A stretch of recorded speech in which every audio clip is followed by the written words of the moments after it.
اذان کا جواب دینا شرط ہے، سنت ہے یا واجب ہے؟ بہار شریف میں لکھا ہے کہ اذان کا جواب دینے کا حکم ہے.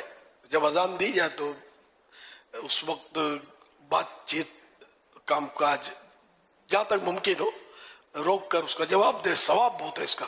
مدینے کے تاجدار صلی اللہ علیہ وسلم نے ایک بار فرمایا، اے عورتوں، جب تم بلال کو اذان و اقامت کہتے سنو تو جس طرح وہ کہتے ہیں تم بھی کہو کہ اللہ پاک تمہارے لیے ہر کلمے کے بدلے 1,00,000 نیکیاں لکھے گا اور 1,000 درجات بلند فرمائے گا اور 1,000 گناہ مٹائے گا.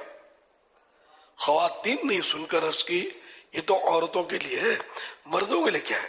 فرمایا مردوں کے لیے دگنا یعنی ڈبل. ابھی جو حدیث ہم نے سنی اس کی تفصیل سن لیجیے.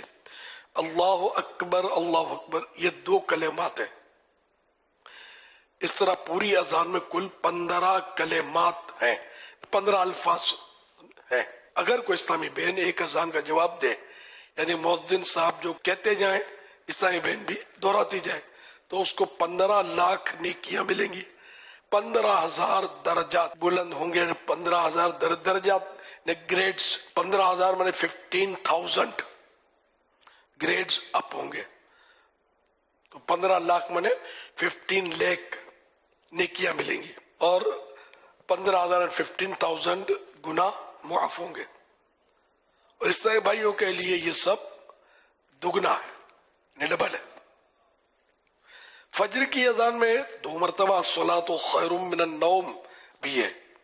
تو یوں فجر کی اذان میں 17 کلمات ہو گئے، 17 ورڈز ہو گئے. اور اس طرح فجر کی اذان کے جواب میں 17 لاکھ نیکیاں، 17,000 درجات کی بلندی اور 17,000 گناہوں کی معافی ملی. اور عیسائی بھائیوں کے لیے دگنا. اقامت میں 2 مرتبہ قد قامت الصلاۃ بھی ہے. یوں اقامت میں بھی 17 کلمات ہوئے، یعنی 17 ورڈز ہوئے. تو اقامت کے جواب کا ثواب بھی فجر کی اذان کے جواب جتنا ہوا.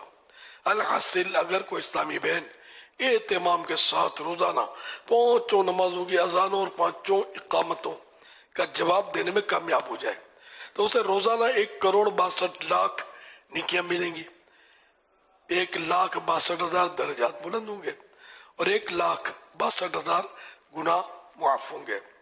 اور اسلامی بھائی کو دگنا یعنی 3,24,00,000 نیکیاں ملیں گی، 3,24,000 درجات بلند ہوں گے اور 3,24,000 گناہ معاف ہوں گے. تو یوں بہت ساری نیکیاں اذان میں لوگ مصروف ہوتے ہیں، بات چیت کر رہے ہوتے ہیں، جو کر رہا ہے وہ کر رہے ہوتے ہیں، جاری ہوتا ہے. مطلب جو اس کا کوئی نوٹس نہیں لیتے، ایسی لے رہے ہوتے ہیں. تو ایسا نہیں کرنا چاہیے. اذان ہو تو سائلنٹ ہو کر جواب دینا چاہیے. اب جگہ جگہ سے اذانوں کی آوازیں آ رہی ہیں تو یہ کہ ہر اذان کا جواب تو ہر ایک دے نہیں سکتا. دے تو بھی صحیح ہے، ثواب ہے. نہ بھی دے تو ایک اذان کا جواب دے دیا تو وہ کافی. اب اپنے بات چیت کاروبار میں لگ گیا تو کوئی حرج بھی نہیں ہے. تو یہ تحریک کیسے چلے؟ یہ بالکل تحریک ہو جائے، بالکل مومنٹ چل جائے کہ نہیں یار بس یہ اذان کا جواب دینا ہے، بس اذان کا جواب دینا ہے. مارکیٹوں میں بھی ادھر یہاں وہاں اذان کی آواز آتی ہے تو کوئی نوٹس کرتا نہیں ہے جنرلی. تو مسجد میں بھی نہیں کرتے. گھر میں اسلامی بہنیں کچن میں ہیں، کام کر رہی ہیں، پکا رہی ہیں، موبائل پہ باتیں کر رہی ہیں، اذان کی آواز آ بھی رہی ہوتی ہے، نہ ان کا پکانا بند ہوتا ہے.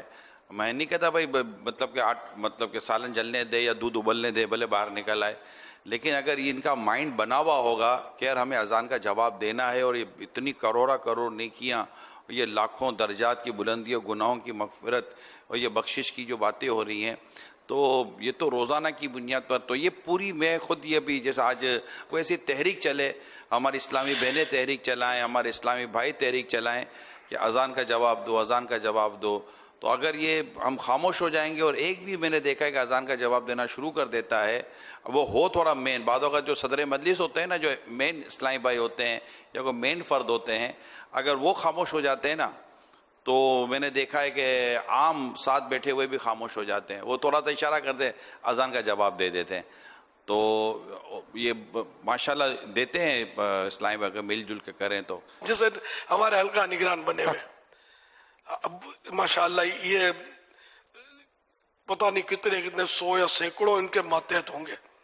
اب اگر یہی بات چیت کرتے رہیں گے مثال کے طور پہ تو ماتحت ہوگا نا، ترکیب میں آئے گا نہیں. اور یہ سارے سائلنٹ زون میں چلے جائیں گے، یار اذان جواب دینا ہے اپنے کو. تو اب اذان کا جواب جو ہے بھائی اس کی آپ نے مہم چلانی ہے انشاءاللہ.